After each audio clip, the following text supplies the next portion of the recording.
Today we're going to be looking at histograms and bar graphs, so like bar graphs and then histograms, but just these visual representations. So a bar graph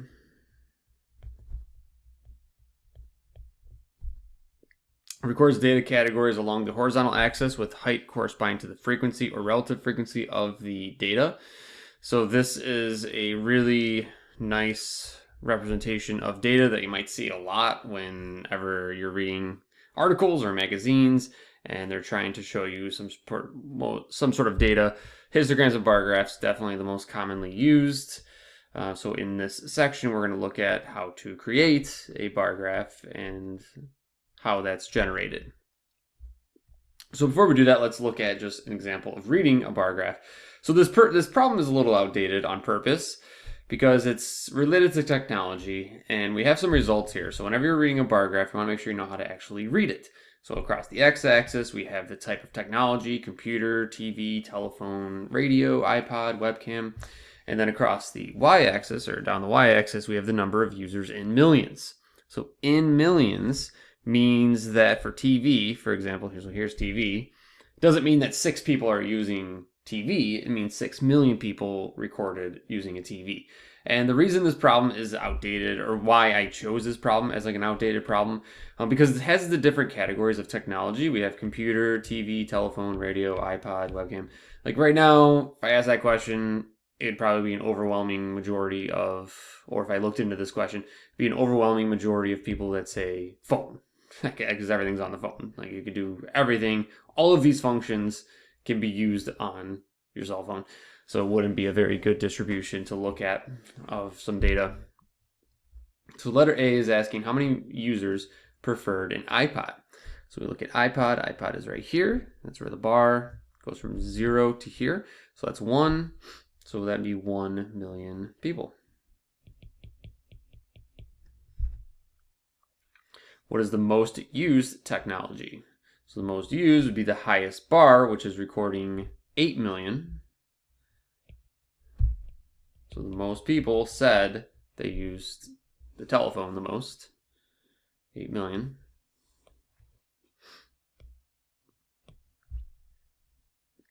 Letter C, what percentage of users preferred a TV? So a TV would be this bar, and I was already kind of looking at that. What percentage of users preferred a TV? So now the question is asking about percentage. So percentage, we have a frequency of 6. We have 6 million people that preferred the TV. That's not a percentage. 6 million out of the total users in this survey. So what we have to do is we have to get the total for each one. So computer has about 4.5. I wouldn't call that 4 because here's 4. Wouldn't call that 5 because here's 5. There's clearly a little bit of a gap there. So I'd say there's 4.5. Then there's 6 for TV. There's 8 for telephone. There's 3.5 for radio. There are 1 million for iPod, and then about 500,000 for webcam. So that's our total, but I have to add all those together. So 4.5 plus 6 plus 8 plus 3.5 plus 1 plus 5, or not 5.5, is 23.5. So the total number of people surveyed is 23.5 million people. So what percentage of users prefer a TV? 6 out of 23.5. 6 million out of the 23.5. So I would do 6 divided by 23.5, giving me an answer of 0.255. It's not saying anything about rounding, so let's just look at that as 26%. So that would be 0.26. Convert that to a percentage, move the decimal over 2 spots to the right, so you get 26%. So that's reading a bar graph, and you could do problems all day long about reading bar graphs. So next, I want to create a frequency bar graph and a relative frequency bar graph for the running data on a previous section, previous video. And I don't have the data in front of me. I don't know why it's not showing up in my document here. And there's the data, just like that. Okay, so I'm going to create a frequency bar graph and relative frequency bar graph from the running data. I cut out one column of it. If you are somebody reviewing those previous section in the video and have the notes, I cut out the last column, so I'm just condensing it down a little bit. So before we get to a bar graph and a relative frequency bar graph, let's first create the frequency chart here. So 0 miles ran came up 4 times. 1, 2, 3, 4. 1 mile ran happens. Let's see, 1 mile. Looks like 0 times for that one.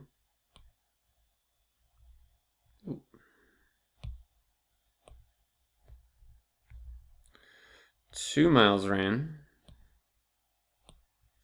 That happens 1, 2, 3, 4. 4 times.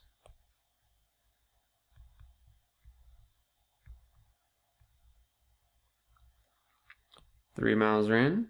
1, 2, 3. 3 times.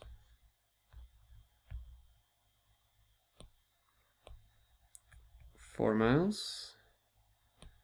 Let's see. 1, 2, 3. 3 again. Now we're getting down to the end here, so it's a little bit easier to count. 5 miles happens 1 time right there. 6 miles, that happens the most frequent here, so let's count this carefully. 1, 2, 3, 4, 5, 6, 7. 7 times. And then last one, 7 miles, happens 3 times. So there's our distribution. We need that distribution in order to create the bar graph, and then we'd also would need the relative frequency. So we'd need another column here. So this is frequency, that one column we just created. So this is frequency.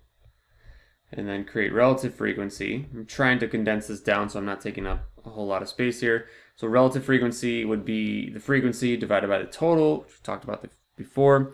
So how many observations do we have? We have 1, 2, 3, 4, 5. 1, 2, 3, 4, 5. So we have 25 observations. So we just do 4 out of 25 and 0 out of 25 and so on to get the relative frequency. So 4 divided by 25, 0.16. I'll go through this pretty quick. 0 out of 25 would be 0. 4 out of 25 again, 0.16. 3 out of 25, 0.12. 3 out of 25, 0.12. 1 out of 25, 0.04. 7 out of 25, 0.28. And 3 out of 25, 0.12. So we have our frequency, we have our relative frequency, everything is good to go for a bar graph. So creating the bar graph, I would have my horizontal and vertical axis, x and y axis. Across the x-axis, we have our miles. So we go from 0 miles all the way through 7 miles. So I'll label this with 0, 1, 2, 3, 4, 5, 6, 7.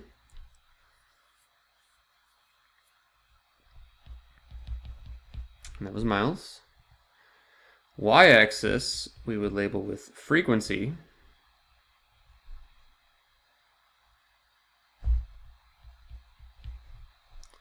And the frequency ranges from 0 to 7. So we could probably just go by 2s, would look okay. 2, 4, 6, 8. Now let's throw a title on there, running mileage.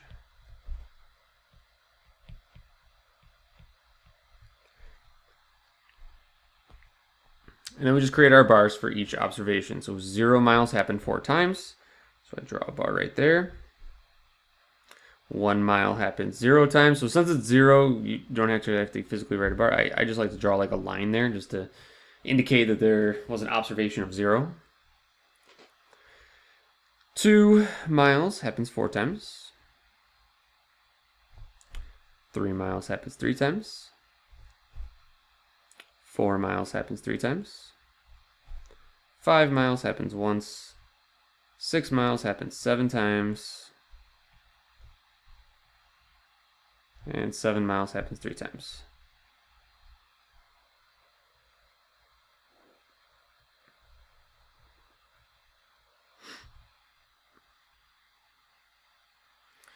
So there is our frequency bar graph. And then to create a relative frequency bar graph, we pretty much do the exact same thing, but with the relative frequencies. So let me go to a new page here.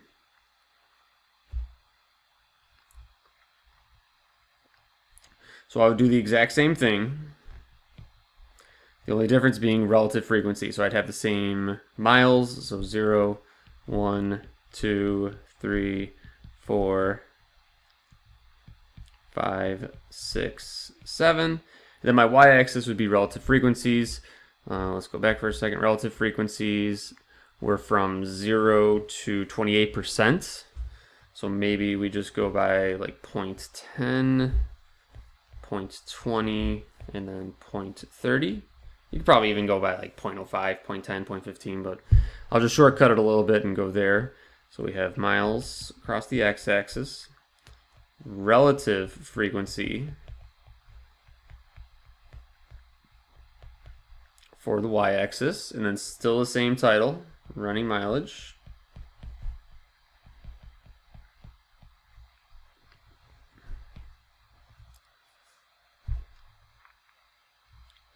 Then we just make our bars for running mileage. So 0 was 0.16, and it'll probably look pretty identical to our other one. The next one was 0.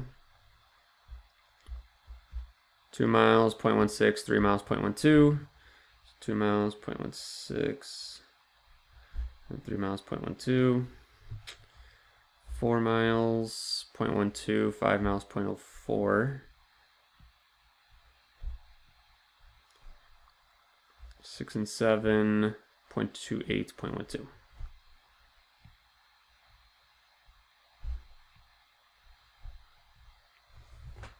And there is our relative frequency bar graph.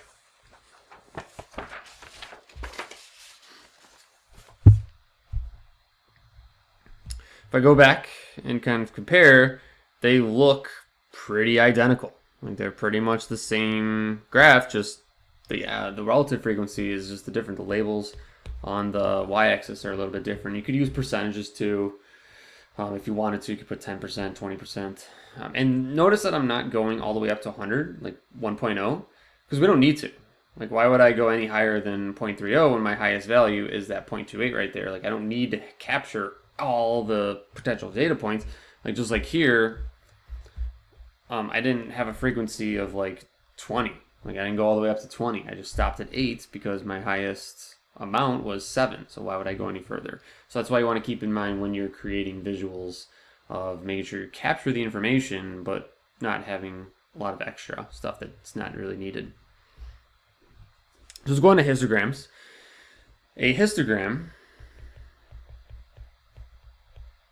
is a graphical representation of numerical data. It is constructed in the same fashion as a bar graph, except the horizontal axis is a number line that represents values. The width of each rectangle is the same, and the rectangles touch each other. So the biggest difference that we'd say here is that the rectangles are directly next to one another. Like there's no gaps in between each one. And histogram allows us to graph really difficult information to graph, which we'll look at some examples here. But when we are graphing with histograms, we want to create classes. The lower class limit is the smallest value within the class. The upper class limit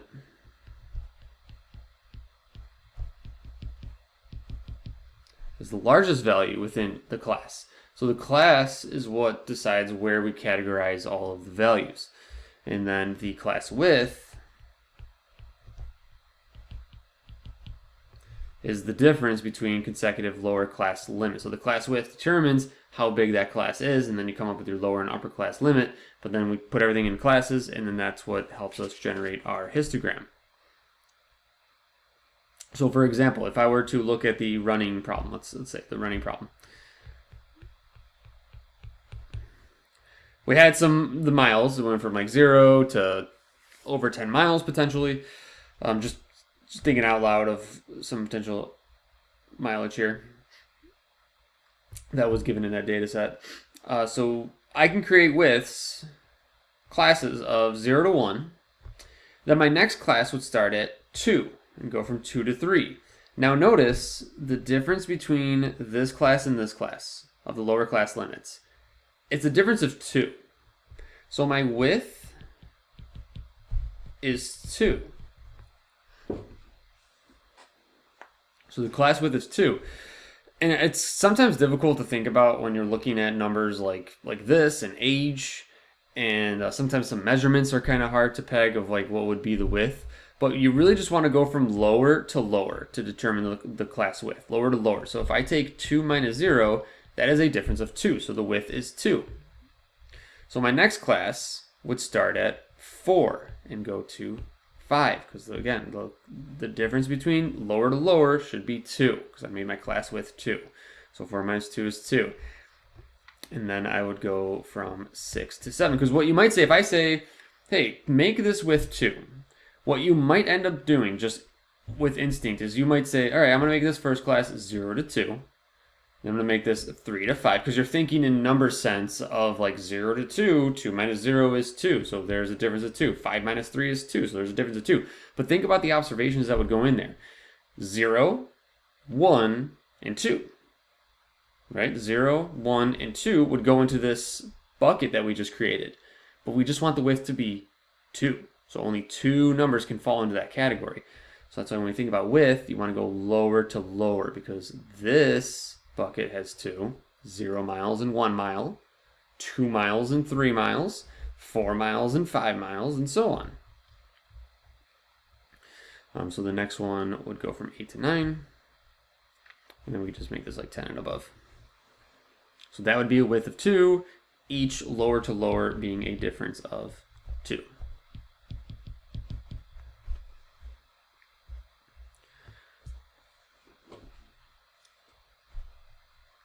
Let's look at an example of creating a histogram. So the following data represents the number of persons aged 25 to 64 who are currently work disabled. So we have these categories: age 25 to 34, frequency 35-44, given the frequency, and so on. Use this frequency distribution to determine the total number of observations. So the total number of observations is just the total frequency, so we just add up those frequencies here. So 2132 plus 3928 plus 4532 plus 5108. And that gives us total of 15,700. Oh my goodness, those zeros look bad. I'm not satisfied with those zeros. The width of each class, so what is the class width? Going lower to lower, 35 minus 25 is 10. 45 minus 35. And they're not going to be different. I'm just showing you how all of these have a difference of 10, going lower to lower, so the class width is 10. The class limits of the next class, if additional class were to be added, so what would it be? If this goes 55 to 64, this next one would have to be plus 10 to get a difference of 10, so that'd be 65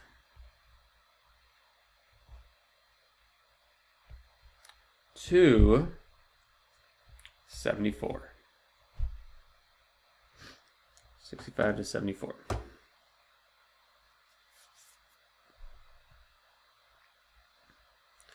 Now we're going to create a histogram from some actual raw data.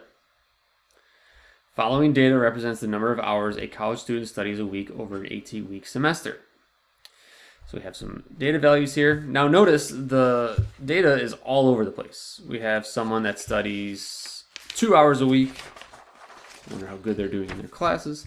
And then we have some people that are studying over 20 hours a week. So going from, just like trying to categorize, like, all right, let's make a bar for 0 hours and 1 hour. Like, that doesn't work. It would look very bad because we'd have to go from 0, 1, 2, 3, all the way through 23 or whatever the highest is. I think it's 23. So that wouldn't look good. So we want to use histograms to create a much better visual. So we want to put this data into 4 classes, and then we'll do it again for 6 classes and create histograms for each. I'm probably not going to create histograms for both of them. I'll probably just do the first one, and then we can go from there. A little repetitive. But here we go. Let's get the width. So we want to do 4 classes. The width is calculated. I know we've been talking about just looking at these. We haven't actually been calculating like how big the width should be based on a certain number of classes. So that calculation is the largest data value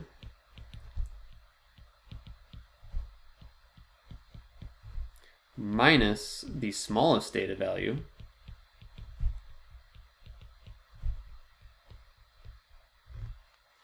divided by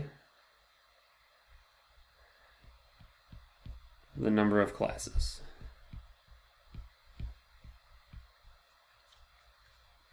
So this width will tell us how, like this value will tell us how wide our classes should be, which should be that lower to lower limit. So in this case, the largest data value is 23. So I would do 23 minus the smallest data value, which I think we have an observation of 2. Do we have anything lower? I don't think so. So 23 minus 2. Whoa. Why did that happen? So 23 minus 2 over, and we want to do 4 classes. So let's divide by 4. I'm getting a little close to my camera there. So I would do 23 minus 2, which is 21, divided by 4, and I get a value of 5.25. So we want to round up to the nearest integer. So we make that 6.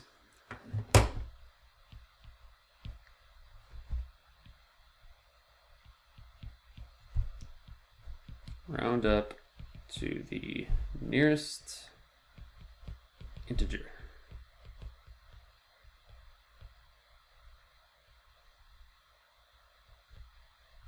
So they're around 2, 6. So our width is going to be 6. So from lower to lower is going to be a difference of 6. So for my first class, where would I start? You could start at 0. That would be okay. I wouldn't start at 0 though, because what might happen is based off of our width and based off where the lowest value is, if I started at 0, I might have to create another class to capture the largest value. Depending on where it falls. So we don't want to do 0. Let's just start at 2. I think would be fine because 2 is going to capture our lowest value. So really, why would I start at 0? Don't really need to. So I'll start at 2. It's easier if you go lower to figure out where this class would stop. So the next one would be 8. The next class would start at 8. Because 8 minus 2 is 6, and we want our class width to be 6. So if this one starts at 8, this one's going to end at 7. Next one would start at, what, minus 8 equals 6? 14. So then that would go to 13. The last one, this would be 20, because 20 minus 14 is 6. So this would go to 19, and then this would go to 25, not 26, 25, because if I had a 5th class, the next one will start at 26, because 26 minus 20 is 6. So now we have our classes designed. Now we just have to go through and count how many observations in each class. So I have to go through the data and find all of my observations between 2 and 7. So 2 and 7. So 1, 2, 3, 4, 7 counts. That's it. So between 2 and 7 is 4. Now we want 8 through 13. 8 through 13. 1, 2, 3, 4, 5, 6, 7. 7 there.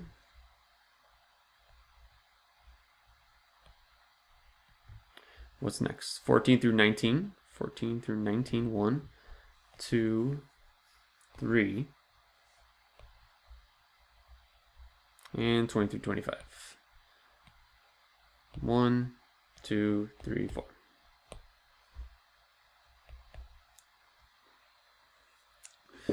Cool. There it is. So now I'm going to create a histogram to represent this information. Our bars go from our classes go from 2 to 7, 8 to 13. So here's how we typically would do this. We would just label the lower class limits. Is usually, there's a lot of different ways that you could do this. We would label the lower class limits, so 2, 8, 14, 20, and then you even want to make your histogram go out to 26 because we're going to create a bar here. And then our frequency, so these are the hours studied.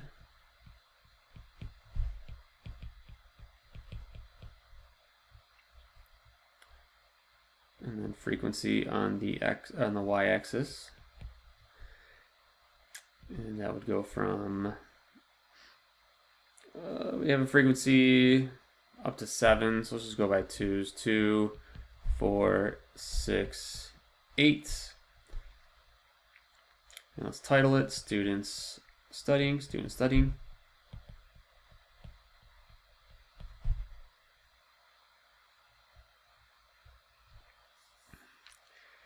So 2 to 7 was 4 observations. So we can do like this. 8 to 13. Go to 7. And notice how I'm not skipping anything, like there's no gaps or anything. It's just the next bar directly right next to it. 14 through 19 was 3. And 20 through 26 was 4. There would be the histogram for the studying example. But the biggest thing you want to take away here from a histogram is that there are no gaps between it. It's directly right next to it because we created these classes. So if you think about it, why would there be a gap? If I'm going 2 to 7, then like 7 would be right here. So 7 people counting, and then, or 7 hours, and then you continue out right the next one. 8, and then 20, and so on, then 14 and 20. So there should not be any gaps in the data. So that's a histogram.